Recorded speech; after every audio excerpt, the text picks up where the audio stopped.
Hello, I'm making mashed potatoes today, so I thought I'd share how I make them with you. So if you want to make mashed potatoes, you can. So first, you really need potatoes. I recommend that you get the gold ones. They cook up really easily. Always get organic. Look for the purple label if you're at Walmart. If you want to peel them, you'll need a potato peeler, but that's not necessary. And you're going to cut them into thin slices, about like this. I like to cut my potatoes in half and then into chunks. And then into little slices, and then you're going to put it into a pan of water. Make sure you use spring water, or you can use water out of your faucet if you have a well. All right, after they're all cut up, I'll show you what to do next. Whatever size thinness you choose for the potatoes, cut the whole batch the same thinness. You may just want to throw the whole potato in there, but they need to cook, finish at the same time. So whatever slice thickness you choose, make it all the same throughout the whole every potato. So that's about how much water that you want to put in there, so maybe like an inch above.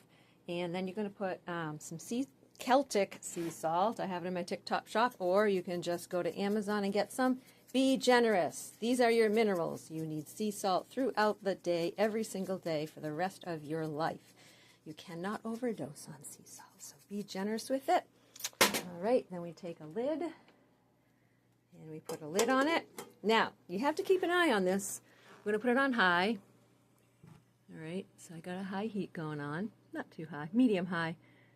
Cooking with gas, it's much hotter. But keep an eye on it, because when it starts to boil, all the foam from the starch in the potatoes is going to come up to the top. So chances are it's going to spill over. Don't have a heart attack. It's okay. It's probably going to spill over.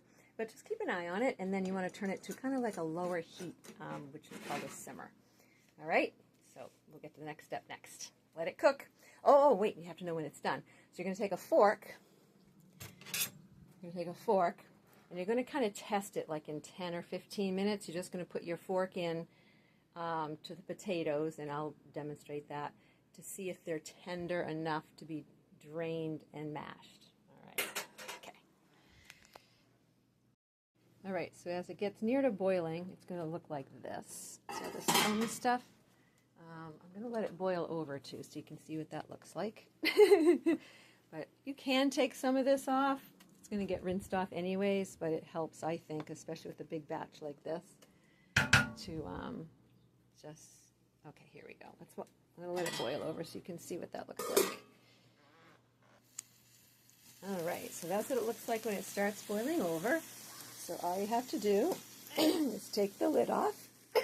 Excuse me. Set the lid down for a moment. Back here. Set the lid down, and then you're going to turn your flame or your burner down to a lower setting, so it's more of a gentle boil. Make sure I didn't put it too low. And then you're going to cover it again, and just leave a little bit of a space.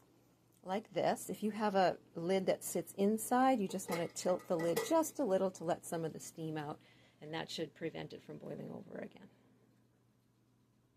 A little fork test, and yes, they are soft. I've turned off the fire, and now they need to be drained. Be careful when you're draining. The water is really, really hot, and so you want to blow, like literally blow out your mouth as the steam is coming to keep it away off your skin.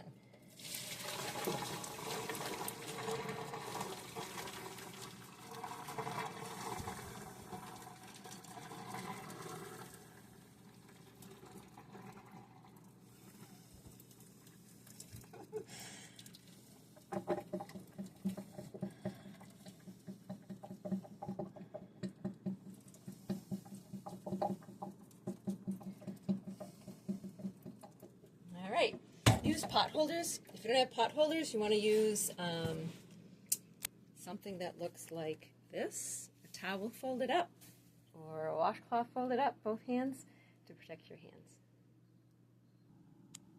This is what it looks like, and we're going to add to it organic butter. For this many potatoes, at least probably 3/4 of a stick.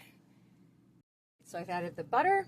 I put in pepper, Celtic sea salt, and garlic powder, all organic. And you're going to mash this up with something that looks like this, or you can also use a mixer. Next, you're going to dump in milk. A good amount.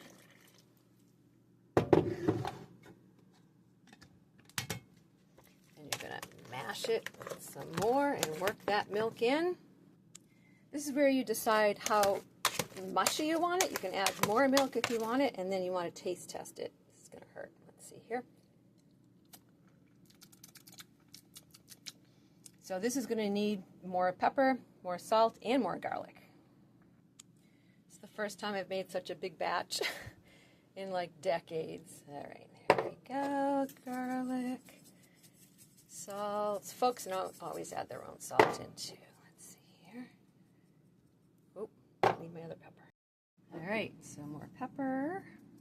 You can always add things like basil or rosemary as well, depending on what flavors you like. And that's it. Then you mush it up. And that is mashed potatoes. It is so delicious. And I like to pack it into bags for the week. So you can grab a bag and warm it up. Enjoy! I love you. You got this.